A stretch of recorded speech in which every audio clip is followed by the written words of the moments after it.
Now we're ready to learn how to paint our mommy and me snuggling elephants.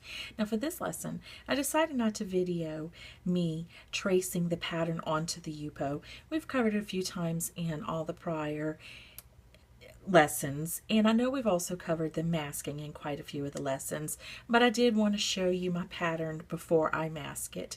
I did outline everything on here, and the reason being is we are going to trace the whole thing with after we paint our background and remove the masking, then we will trace everything with the gray lip pen. And the reason why is we want these lines to show in our painting. We want the gray to come through a little bit after we paint the elephants on. So like I said, I just wanted to show you that I did trace everything onto here. And now go ahead, once you have yours traced, you can go ahead and mask all of the elephants, all part of the elephants and even these ears. You want to make sure you leave this area, right here, and all of this empty because we're going to do our background on there. Now you don't have to use your fine line for this if you don't want to. It's going to use a lot of it up, so I'm going to use my art masking fluid, and then I also have my little funky little Q-tip that I have used umpteen times with the masking, and it's just created its own latex barrier on it. So just go ahead and begin masking, and remember to allow it to dry. This is going to take a while to dry because it's a larger area, so allow it to dry and then we can move on to the next step.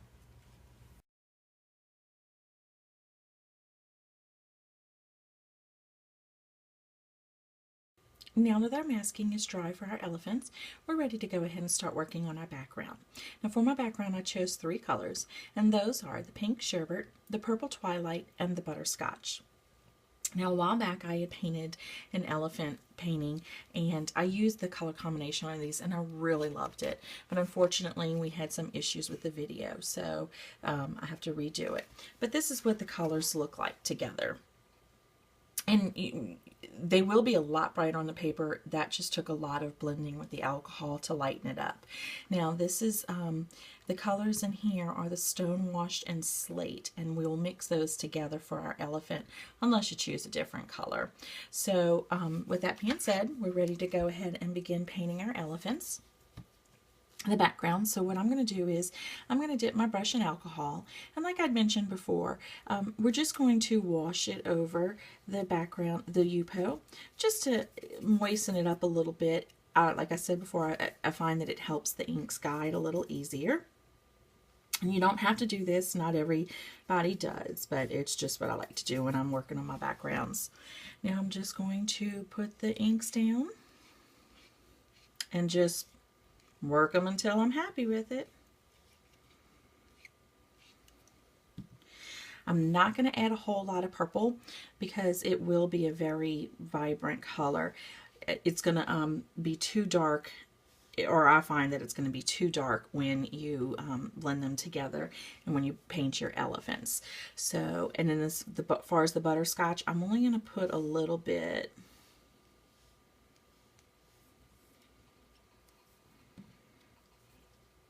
Now I added too much purple in a few areas, so I'm going to pick some of that up and bring it over this way.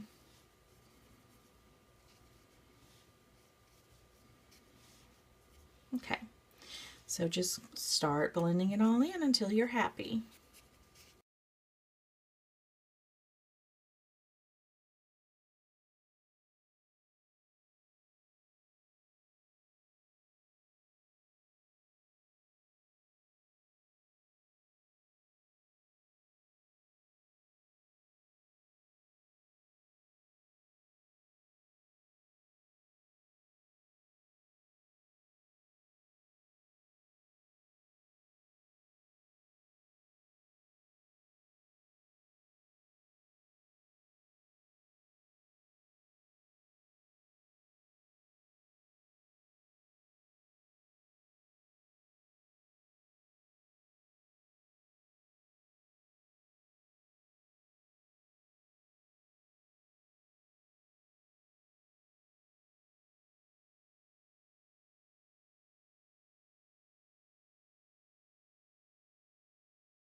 Now that our background is dry, we can go ahead and remove our masking, and you just want to start it in the corner somewhere and you can just roll it up.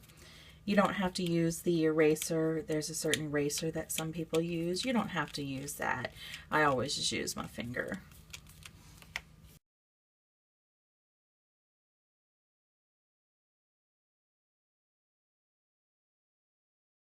Okay, so now we're just going to use our gray lip pen and we're going to trace the elephant, all the lines that we had traced with our carbon paper.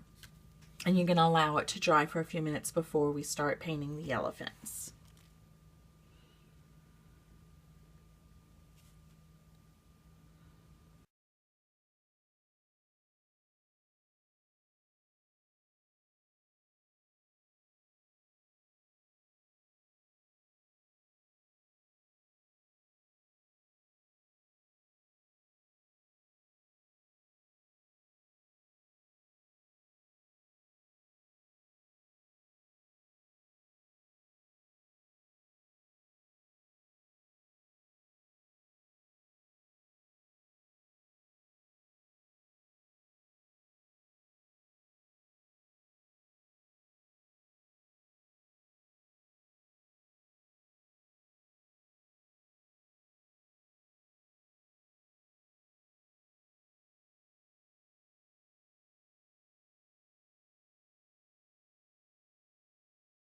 So for this next part of the lesson, we're going to learn how to mix colors to get the color that we want. Now, for my elephant, I had painted one in the past and I had combined stone washed and slate to get the color I wanted. You can use whatever color you want, but for my elephant, I'm going to try the mixture again. Now, what you're going to do is have your weld palette and you're going to drop some in and you're just going to take your brush and you're just going to mix it up. Have a scrap piece of Yupo ready so you can test the combination on it. Now I do suggest you write down the color combination if you did like it. That way you'll know to continue if you want to use that color again. So I didn't write mine down last time, and so I'm going to have to play with it a little bit to see. Now I'm going to drop 2 drops of my slate. I'm sorry, of my stone wash, and I'm going to drop 1 of the slate. And I'm going to mix it up and I'm going to see if it's the color I like. Now it will dry up in your palette, so you may need to use some alcohol on your brush once you do decide on the color to paint it onto your background. So I'm just going to test this one out real quick. And it still has a bluish look to it.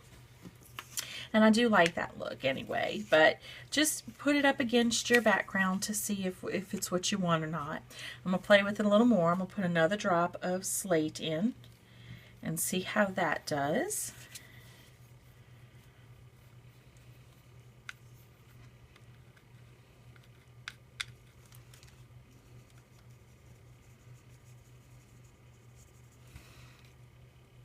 And I like that one actually a little bit better. So what I'm going to do is, so far that's 2 and 2, so equal amounts. So I'm going to do quite a bit into my container. 1, 2, 3, 4. 1, 4. Okay. So I'm going to mix it up. Now there's a lot of alcohol in this, so you have to be careful when you're painting it. You don't want too much on your brush. Now we're not going to worry too much with the way the elephant's going to look for the first part because we're trying to get our base color down. And then we'll go back and we'll add the texture to them.